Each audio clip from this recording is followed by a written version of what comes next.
Akhirnya, Badan Gizi Nasional, BGN, mengakui ada pemborosan di era Kepala BGN Dadan Hindayana dalam pemberian makan bergizi gratis, MBG, saat libur sekolah dan Ramadan. Tidak main-main, BGN menyebut pemborosan akibat pemberian MBG saat libur sekolah dan Ramadan mencapai 3,4 triliun rupiah. Kini, BGN melakukan efisiensi besar-besaran untuk program MBG, salah satunya adalah penghentian sementara MBG saat libur sekolah pertengahan Juni 2026 ini. Pernyataan dihentikannya MBG saat libur sekolah ini disampaikan Wakil Kepala BGN yang baru Agustina Arumsari dalam konferensi pers efisiensi MBG pada Kamis, 18 Juni 2026. Kebijakan penghentian sementara MBG selama libur sekolah Juni 2026 ini berlaku periode 22 Juni hingga 13 Juli 2026 seiring penyesuaian operasional yang diatur dalam Surat Edaran SE Nomor 12 Tahun 2026 tentang penyesuaian operasional SPPG pada saat periode hari libur yang diterbitkan pada 17 Juni 2026. Keputusan BGN ini sekaligus menandai perubahan signifikan dalam pola pelaksanaan program yang sebelumnya masih tetap berjalan dalam bentuk tertentu saat masa libur. Wakil Kepala BGN, Agustina Arumsari mengatakan penghentian sementara MBG ini dilakukan untuk memastikan tata kelola program berjalan lebih optimal serta meningkatkan efisiensi penggunaan anggaran negara. Berbeda dengan periode sebelumnya, menurut Agustina kali ini pemerintah memilih untuk benar-benar menghentikan distribusi tanpa skema penyesuaian seperti bundling. Wakil Kepala BGN mengatakan, untuk kali ini kebijakan yang kami ambil adalah kami benar-benar tidak mendistribusikan MBG dengan maksud tadi untuk standarisasi tata kelola operasional, efisiensi sumber daya. Ia menambahkan, kebijakan ini berbeda dengan penerapan pada periode libur sebelumnya seperti Ramadan, di mana program masih tetap berjalan dengan sistem penyaluran tertentu. Mungkin ibu dan bapak rekan-rekan wartawan belum lupa ya waktu di periode yang dulu itu di hari Ramadan. Di saat libur pun ada sistem pemberian MBG, sistem bundling lah dan sebagainya ya. Nah, untuk kali ini tidak, jelasnya. Di sisi lain, penghentian sementara program ini turut berdampak pada efisiensi anggaran yang cukup signifikan. Selain tidak adanya distribusi makanan, pemerintah juga menghentikan pembayaran insentif harian bagi Satuan Pelayanan Program Gizi, SPPG, yang tidak beroperasi selama masa libur.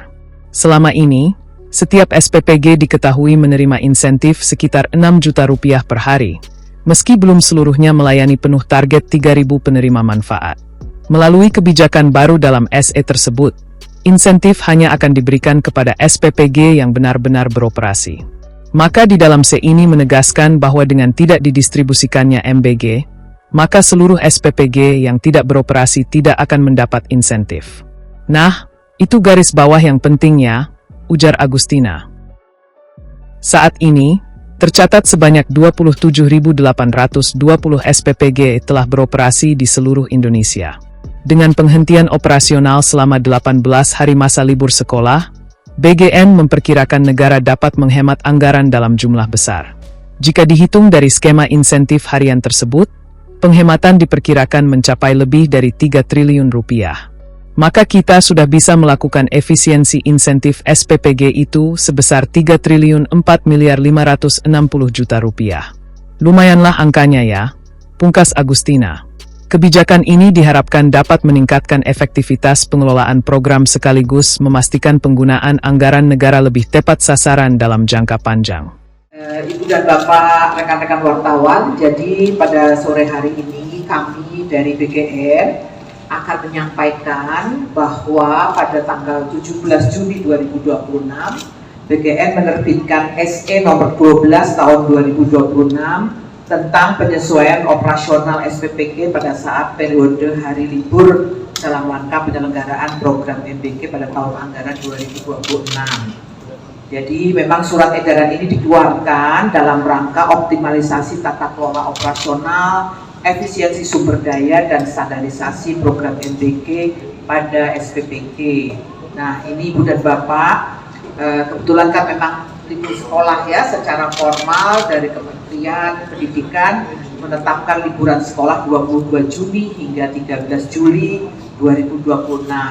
Nah, mungkin Ibu dan Bapak, rekan-rekan wartawan belum lupa ya, waktu di periode yang dulu itu di hari Ramadan, di saat libur pun ada sistem pemberian MBG, sistem gandring lah dan sebagainya ya.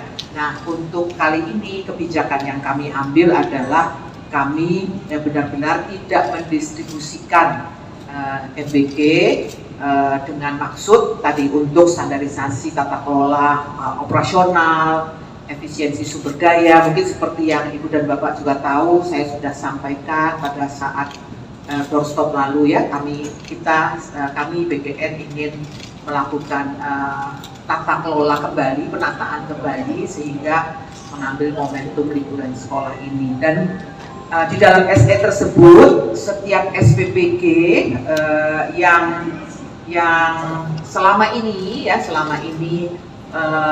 mendapat insentif sebesar 6 juta per hari, walaupun tidak melakukan operasionalisasi secara penuh, misalnya penerima manfaatnya tidak 3.000, lalu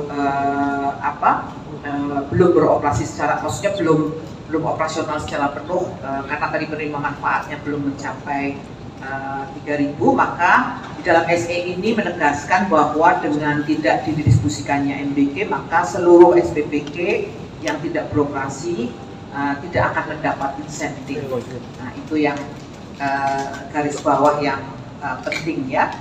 Dan kalau kita melihat angka jumlah SPPG yang telah beroperasi 27.820 dikalikan dengan insentif per hari itu selama 18 hari, maka kita sudah bisa melakukan efisiensi insentif SPPG itu sebesar 3 triliun 4.560 juta, lumayan angkanya ya. Dan selain upaya tersebut, kami juga melakukan upaya-upaya lain seperti yang sudah kami sampaikan. Kami melakukan refocusing penerima manfaat. Dan saat ini sampai hari ini ya, nanti tolong diperhatikan betul nih kalau menulis ya, sampai dengan hari ini, tanggal hari ini kami sudah melakukan pendataan dan sudah teridentifikasi 76 sekolah di Pulau Jawa. Sementara ini ya Ibu dan Bapak ya, nanti tulisnya loh kok cuma segitu gitu, nanti ini lagi sampai per hari ini 76 sekolah di Pulau Jawa dengan jumlah penerima manfaat 39.352 siswa itu juga akan kami efisienkan dengan memfokuskan nantinya anggaran yang tadinya untuk di situ, kita akan memfokuskan untuk program MBG kepada anak-anak yang memerlukan intervensi pemenuhan gizi ya.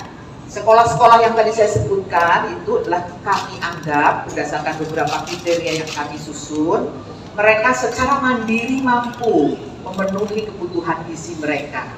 Oleh karena itu tidak membutuhkan intervensi dari pemerintah.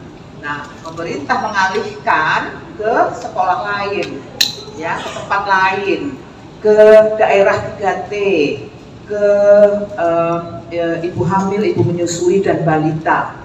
Nah, Ibu dan Bapak semuanya, angka di atas masih terus akan kami perbaharui. Ya, tadi saya sudah katakan angka itu sementara sampai dengan hari ini. Kami ini masih terus bekerja untuk memperbaharui kualitas data. Ya, karena data itu sangat penting untuk menjadi dasar bagi kami membuat kebijakan tentang refocusing penerima manfaat. Jadi saya baru menyampaikan per hari ini ya, nanti jangan ditulisnya oh kok cuma segitu, enggak, per hari ini. Tapi masih akan terus bisa jadi akan terus bertambah karena memang kami melihat beberapa indikator ya. Ada kerentanan gizi, kondisi sosial ekonomi, akses terhadap pemenuhan gizi dan sebagainya. Itu nanti yang akan kami injek di dalam data yang kami sudah punya, agar pada akhirnya nanti kami benar bisa melakukan refocusing penerima manfaat kepada rakyat di Indonesia ini, anak-anak Indonesia ini yang benar-benar membutuhkan intervensi gizi dari pemerintah. Bagi yang secara mandiri bisa memenuhi gizinya karena kondisi-kondisi yang tadi mungkin secara ekonomi berada di desil yang tinggi itu, maka tidak akan diberikan program makan bergizi gratis ini. Sekali lagi, hal ini kami lakukan agar program makan bergizi gratis ini benar-benar secara efektif, ya, efektif itu diberikan kepada memang yang tepat sasaran dan efisien, karena nanti angkanya yang akan digunakan APBN pun bisa lebih kita efisienkan, kita hemat. Itu yang pertama dari saya. Terima kasih.